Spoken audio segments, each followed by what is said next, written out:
Israel പ്രധാനമന്ത്രി Benjamin നെതന്യാഹുവിനും മുൻ പ്രതിരോധ മന്ത്രി യോവ് ഗാലന്റിനുമെതിരെ അന്താരാഷ്ട്ര ക്രിമിനൽ കോടതി അറസ്റ്റ് വാറണ്ട് പുറപ്പെടുവിച്ചിരുന്നു. ഇതിനെതിരെ ശക്തമായ പ്രതിഷേധം അറിയിച്ചിരിക്കുകയാണ് ഇസ്രായേൽ സർക്കാർ. പശ്ചിമേഷ്യയിലെ കൂട്ടക്കുരുതിയും യുദ്ധക്കുറ്റങ്ങളും മുൻനിർത്തിയാണ് നവംബർ 21 വ്യാഴാഴ്ച അറസ്റ്റ് വാറണ്ടുകൾ പുറപ്പെടുവിച്ചത്. ഗാലന്റിനും നെതന്യാഹുവിനും പുറമെ ഹമാസ് നേതാവ് മുഹമ്മദ് ദൈഫിനെതിരെയും വാറണ്ടുണ്ട്. ഒരു വർഷമായി ഗസയിൽ നീണ്ടുനിൽക്കുന്ന മനുഷ്യാവകാശ ലംഘനങ്ങളുടെ പേരിൽ യുദ്ധക്കുറ്റം ചുമത്തിയാണ് അന്താരാഷ്ട്ര കോടതിയുടെ വാറണ്ട്.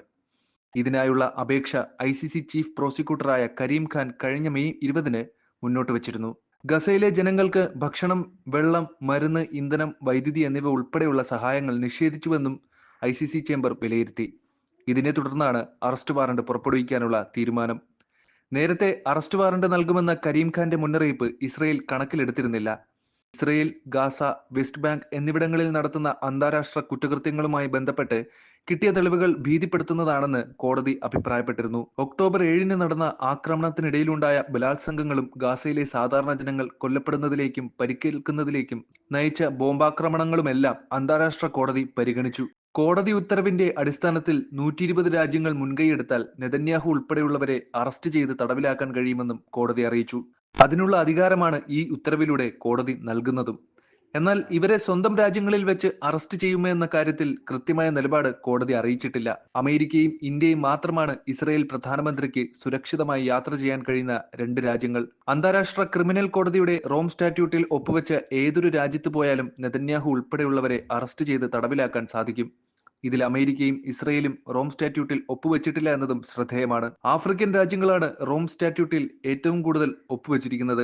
ഭീകരവാദിയായ നേതാവിനോടൊപ്പം തന്നെയും പ്രതിയാക്കിയതിൽ നെതന്യാഹു ഏറെ പ്രകോപിതനാണ്. ജനാധിപത്യപരമായി തെരഞ്ഞെടുക്കപ്പെട്ട ഒരു ഭരണാധികാരിയും ഒരു ഭീകരവാദ നേതാവിനെയും സമാനമായ കേസിൽ പ്രതി ചേർത്തത് ധാർമ്മികമായി തെറ്റാണെന്നാണ് ബ്രിട്ടീഷ് സർക്കാർ വ്യക്തമാക്കുന്നത്. എന്നാൽ നെതന്യാഹു എത്തിയാൽ അറസ്റ്റ് ചെയ്യുമോ എന്ന ചോദ്യത്തിന് പ്രധാനമന്ത്രിയുടെ ഓഫീസ് വ്യക്തമായ ഉത്തരം നൽകിയിട്ടില്ല.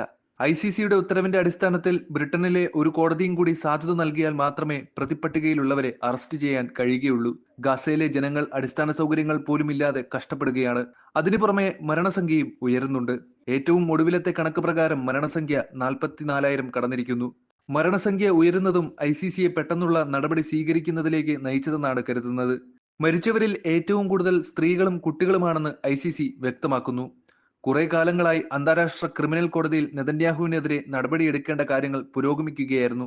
എന്നാൽ ഇതൊന്നും വകവയ്ക്കാതെയാണ് നെതന്യാഹു മുന്നോട്ട് പോയിക്കൊണ്ടിരുന്നത്. ഐക്യരാഷ്ട്രസഭയ്ക്കെതിരെയും നെതന്യാഹു നിരന്തരം എതിർപ്പ് പ്രകടിപ്പിക്കുന്നുണ്ട്.